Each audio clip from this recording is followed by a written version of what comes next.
TBI-Guy speaks here tonight, and it is a wonderful day. Yesterday, guess what came in the mail? Books! Got a bunch of them. I have like 60 of them. And they're for sale. $20 a piece. Well, we'll go $19.99, so it's because that's what stores do. And online, actually, that's how much they cost. It's $19.99. At Xlibris.com. That's Xlibris.com. And the book's name, God Said It's Not Your Time. Co-authored by Chad Klosterman and Emily Klosterman, my producer, aka my wife. And it's a great book. Check it out.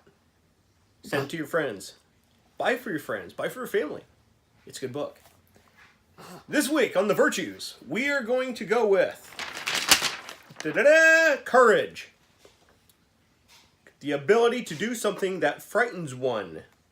Strength in the face of pain or grief. This is a very, very good virtue for today. Because actually, we went and saw that movie Unplanned. And for any of you that do not know what that movie is about, it is about abortion. No, it's about a woman who... Okay, it's about a woman who was a psychology major, actually had 2 abortions, and worked at an abortion clinic, Planned Parenthood. The name totally does not make sense. It's a misnomer. It's very much so a misnomer. And I have no idea what that word means. But my wife does. And since she said it first, I know I used it right. So anywho, we went and watched that movie today. Your face got really close. I know. It's close up! Like Wayne's World. Yeah, that's an old one there. Anyways, back to the movie. It was a very, very strong movie. And it's a true story about how she got out of working for Planned Parenthood and realized that the abortions weren't what she wanted to be complicit in. Well, essentially what it was is she actually had no real idea of what the abortion consisted of. Or she just didn't understand that the fetus that they kept referring to felt pain. Well, not only that, but she was lied to a lot. Yes. You go in there and they tell you that the fetus doesn't feel a thing, doesn't feel pain, just so many different things. They don't let you know that, yes, the fetus does feel pain, and depending on what kind of abortion that you get, they were showing the ones where it would actually suck the baby out through a vacuum, and then it's like it gets shredded and goes through a tube, and all you see is the blood and just bits and pieces of a baby. And that's in the early stages. That's in the early... It's disturbing. She was really... Yeah, so don't take your little kids to it. Not even... I mean, maybe your... Teenage daughters, teenage sons. Yeah. But she was really bothered by... She was called in to help hold the ultrasound. Okay, but we got to back up. See, she actually had an abortion. So she thought it was okay. Because, of course, they lied to her. Yes. And thinking that what she was told was the truth, she actually started to work at an abortion clinic.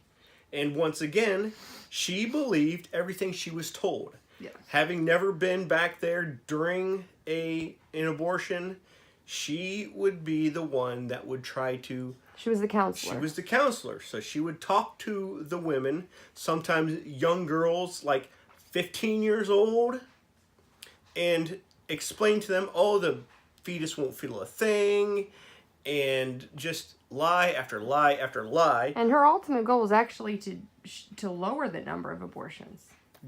And increase the amount of regular birth control. But when she realized they were increasing the number of abortions to try to make more money, she stood up, made a point, and then she was belittled and wrote up for it. Reprimanded, yeah. And then the very next week, she was called in to help hold the ultrasound wand while an abortion was taking place, and she saw the fetus fighting to get away from the suction. So she knew it felt pain, and then she realized. She could see everything. She saw the fetus squirming. I mean, and it was a wake-up call. Disturbing. And then she had the courage to stand up and say, no, we're not doing this anymore.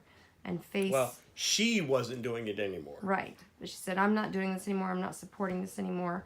And then she turned to a church and found the courage to stand up against what she once believed was true and to face odds that were amazingly difficult.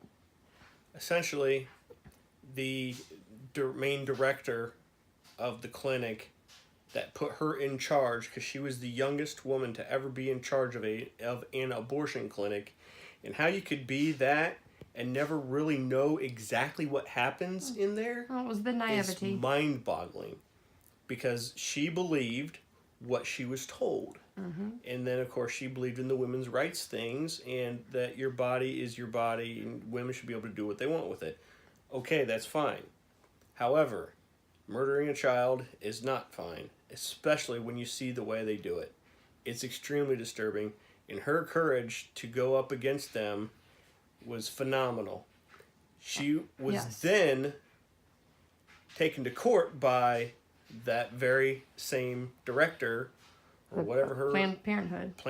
Director of Planned Parenthood, that was over her clinic, and she went out and started bragging about how much money they have on their side with... And she said George Soros, she named three of Bill Gates, George Soros, and somebody else that's a huge name with lots and lots of money in Congress, in our government, talking about how all that money is going to, all that money and power is going to eat her alive and spit her out. And I'm going to leave it at that, because I don't want to spoil anything. The movie is not meant to dishearten or to lay blame on or to hurt the feelings of anybody who's had an abortion. It's supposed to encourage people to come forward, to face their feelings, and to not have abortions. And then if they need help getting out of situations, they offer that kind of help. There's all kinds of alternatives. So it's not a movie about condemnation. It's about courage and love and mercy and God's love and mercy. And understanding that the moment of conception, you are a living being. God made you. God made you from the start. So this is not a video of condemnation. And no. We're not condemning. We're asking for people to watch this movie. And to really think twice before you're put in a situation where that word even comes up. Because there are other options. There's other options. And it takes a lot of courage to face those other options, but adoption is an option. And you have no idea how many people out there would love to be able to adopt a child because they can't have them. We were almost there, actually, to where we were going to adopt, because we were told we couldn't have kids. And then all of a sudden, here comes Keegan. But so we got lucky, but we were definitely going to look into that, because, you know, if you can't have your own, what's better than saving the child of somebody else that doesn't want the child? Or can't take care of it and knows that they cannot take care of it. That's the most courageous thing any woman can do, in my opinion, is save a child's life and give it to parents who can raise it in a way that she couldn't if she's not in that position. The child, not it. Raise the child. Offer that child a family, and that's courage. Definitely. So, until next week, Well, no, you go ahead and get the book.